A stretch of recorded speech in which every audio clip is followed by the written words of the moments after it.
The next 2 weeks is make or break for Newcastle United. I can't stress how important this international break is now. I think for the large majority of Newcastle United fans watching this video, you're probably all glad the international break is here. I think it's a perfect opportunity for us as a club to reflect on our games so far, to improve any of our mistakes, to potentially rotate a couple of players around. I just feel like, yes, okay, last season we lost 5 games in total. Already in the first 4 matches this season we lost 3 of them. I'm fully aware we have played 4 good sides. My problem being with the losses we're getting, I feel like they're self-inflicted. I think Newcastle is costing us these games. Eddie Howe's game management in the Liverpool game, we were steamrolling Liverpool over. Eddie Howe starts changing the core of the team up. We completely threw 3 points out of the window. It's such an embarrassing loss in our point of view. Players I definitely think underperformed. We'll talk about some in this video, but I think Bruno is probably the main key player that was so good last season, but just isn't doing well at all so far. We'll talk about so many different players in this video. Eddie Howe's future, what could we do when we come back from his international break. But I definitely think now this international break is going to be make or break. It is such a crucial period already in our season. And the main reason for that being is because, well, once we come back from this international break, straight away, our next away match is AC Milan. We go into Champions League matches just like that. You wouldn't think we'd be in the Champions League playing in 2 weeks' time, but we are. It is so quick. And the period of fixtures we have before the second international break is near impossible. Let me read them out to you now. Be warned. So we've got Brentford at home on the 16th of September, which is a Saturday. We then head across to the San Siro on the 19th of September as we take on AC Milan on a Tuesday night. We then come back to play Sheffield United Sunday away match on the 24th. Manchester City, a team that we shouldn't even have in the Carabao Cup, may I add, on the 27th, which is a Wednesday at St James's Park. We got drawn the incorrect board number. We should have Fulham away, but we don't. We have Manchester City at home instead because somehow the AFL has been able to put Norwich City in front of Newcastle United and out a better quarter. It's factually incorrect, so we're not even playing. We shouldn't be playing City, but we are. We've got Burnley on the 30th of September, Saturday. We've got PSG at home on the 4th of October, which is a Tuesday. I mean, and then after that, you got West Ham on the 8th of October away. I mean, these fixtures are all ridiculous. You got these in a span of just over 3 weeks. We are playing like 7-8 matches in there. That is so hard for us to do. We've got the Champions League, the Carabao Cup and the Premier League before the second international break. We've got that many games we have to work around with in 3 weeks. Now, the reason why this is so hard is because, well, not only are you playing the Champions League matches, but games like Sheffield United away, games like Burnley at home. When it's just a normal Premier League season, it's fine because you've got your full attention on those matches. But when you've got to factor in Champions League games as well, we play this squad against the Champions League side, we're going to rest some players. What injuries do we have? What suspensions do we have? The problem being that these games are much harder than them being by themselves because we've got our matches in there. Every game is hard. We've got to actually pick what players are going to play. Certain matches, our squad depth, I don't think is good enough in some areas to be able to play them every single match. We just can't do that. So we do have to rotate the team. And when you got that many matches against that many teams with so many potentials for injury suspensions popping up, it's such a hard thing to do. And that's why I've been banging on about how it's so important before the Champions League matches come around that we get points on the table. We haven't done that so far. The opportunity is now gone. We have to beat Brentford at home, and then the matches come in every 3 or 4 days or so. It is mental. And for us, we're a team that's inexperienced. Eddie Howe has never done this before when he has to go abroad during the week playing the Champions League. He's never done that. He's just never experienced anything like that. So it's completely brand new territory for him. How is he going to line up his squad? Is he going to be taking players off at half time, every 50 minutes? Or already been banging on about his game management. As for the players, the majority of players still haven't played in the Champions League before. Some of them have. Obviously, likes of Tanai, your Trippier, your Karius. I know he's not going to play much, but some of these players have played in the Champions League before. They can't help the team out, but these are players that are going to be come back in flights. They're going to be, their heads are going to be battered, and they have to go again ready for the next match. I'm concerned somewhat. I do have to be honest. I think this kind of video that I'm making now, I want to get this video just over and done with so we can focus and enjoy the Champions League games coming up, because it's such a huge moment for us as fans. We're going across to some of the best stadiums in world football. We're enjoying our team. We're happy where we are, but I am concerned in a sense that I want Newcastle to do well this season. I love this football club. I love everything about this club. I want us to do well. But based on what I've seen and based on what's going to come up, it's tough. It is so tough. I just can't see us doing everything. We do have to prioritise some things. For example, we may have to throw away the Manchester City Cup game. We might have to just focus the Premier League and the Champions League. We just don't have the squad big enough to go for all 4 competitions. It's not possible. We aren't a Man City. We aren't an Arsenal. We aren't these top teams that have been established for decades. We just haven't done this. We can't prioritise every single game. Some of the games we're going to lose no matter what. We aren't going to go unbeaten the next 7-8 matches. It's not realistic. I don't think it's possible. And for us as a squad, we do have to look at some fixtures and go, well, this fixture's more important. We're going to have to put our attention on this one. I don't like it. I don't like that mentality, but unfortunately, that's where we are now. We should have got the points early in the Premier League, but we haven't. And now we do have to look at every single Premier League match and go, well, we need to get points from this game.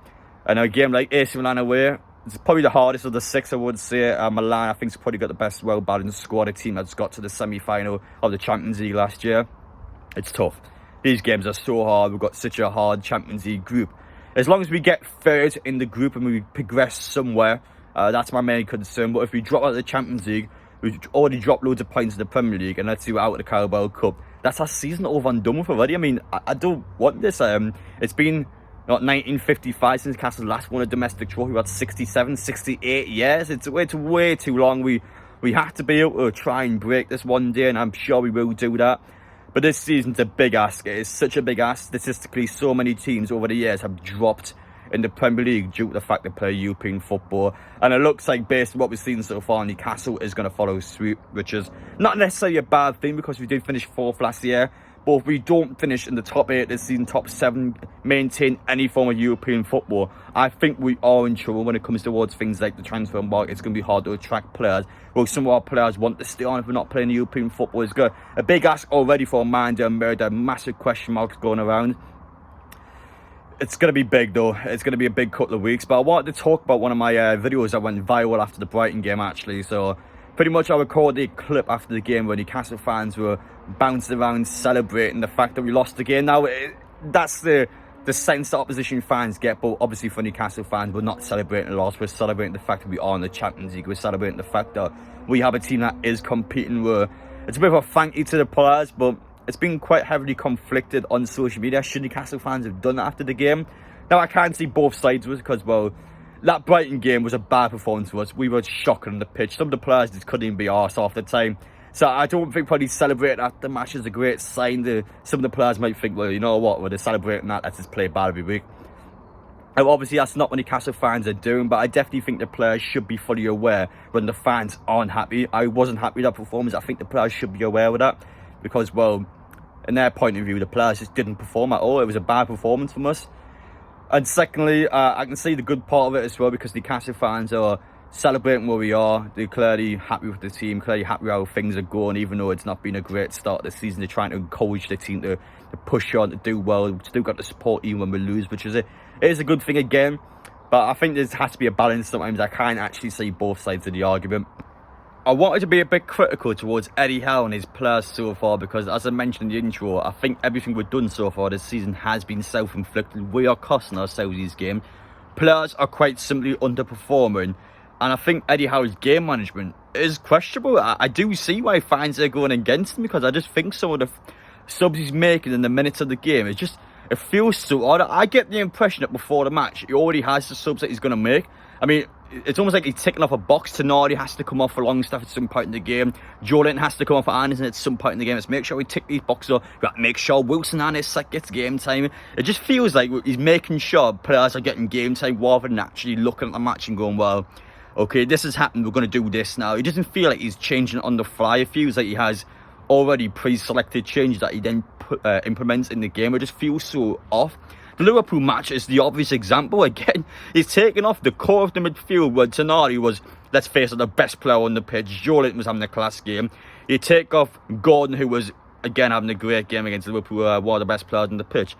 And then you bring on Anderson, Longstaff, Barnes. It didn't work at all. You took off the core of the midfield and it cost us the game. The midfield didn't gel. Liverpool took advantage of it and we just threw away 3 points in the match that we should have been home and dry. We should have come to beat that Liverpool team. We didn't do it. Right, and I feel like away is a harder fixture. Went to it, we just crap all game long. I mean, it's just nowhere near good enough. Again, I don't get some of the decisions we're making. I mean, what's the point of signing Lewis Hall for £35 million if you're going to start Matt Target over him? Now, I know he's an 18-year-old lad, I know he's only just signed, but this is someone that's played 9 times for Chelsea last season. I've watched him, he's a good player.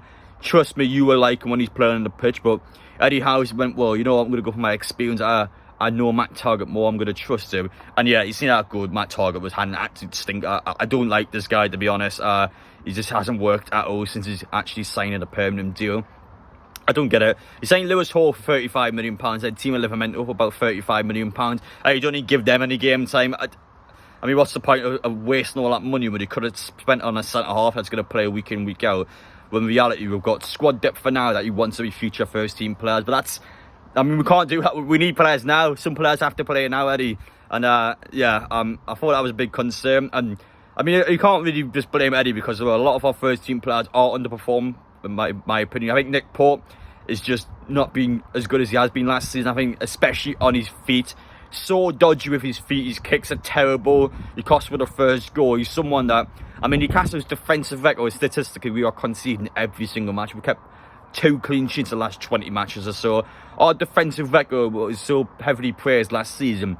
Second half of last season to the start of now, we're conceding every single match. So that means we have to score at least 2 goals every game, which in a game where you're not taking chances, we're just simply not going to do. So that's games we are shooting ourselves in the foot because of our defensive record. Bruno is the midfielder out of the 3 that I definitely think's had the worst start. What the hell has happened to him? I don't know what's going on here, but he definitely needs to sort it out. Once Joe Willock is back, trust me, we are screaming for Joe Willock to come back. Once he comes back, then we can reflect and we can start making some changes. But I think Bruno's been a massive problem so far, hasn't clicked on. Isak started all the games, got 2 against Aston Villa, but obviously he's seen against Brighton, he's missing chances. I can't really fault him, I still think he's playing well, he just hasn't took some of his chances the last game. But we do have a lot of players in the perform. Trips I didn't think was great against Brighton. Dan Burn I didn't think was good against Brighton. We're struggling. I do think we're struggling somewhat. The injuries are already starting to pile up and we haven't even been 4 games into the season. So once the Champions League matches come in, it's going to be a big issue. I think we have a lot of questions surrounding us already. What is the future for Newcastle? It's tough to call, but I think this international break is going to make or break our season. I just have to be real now.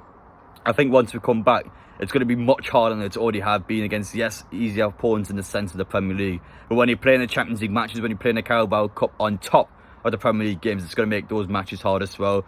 Tough times are ahead for us, but I want to kind of get this negative video out of the way now so we can focus on the positive. We can be excited and looking forward to these games because I'm only 4 games of the season, still miles to go yet. But as for this season though, be ready for it. And as for this week, we actually have Saudi Arabia national team coming to St James Park. There's been a lot of factors going on behind the scenes, so I do have quite a few videos planned, and I do plan on going to the games as well. So we're going to talk about, we're going to show you fans that are actually against the Saudi Arabia project. We're going to show you all sorts of this week when international break the Saudi Arabia national teams. Yeah, we're going to show you everything about that. But yeah, I'm going to cover everything in the channel, whether that's good or bad, against Newcastle, to be as fair as possible. So far though, we definitely need to improve. It's been a bad start this season, but I'm so confident we can get back into it. But appreciate it guys watching. Let me know your thoughts down below. Do you agree with my comments? If you think there's been any problems so far this season, let me know your problems. I'll get back to you. Take care, and I'll see you all in the next one.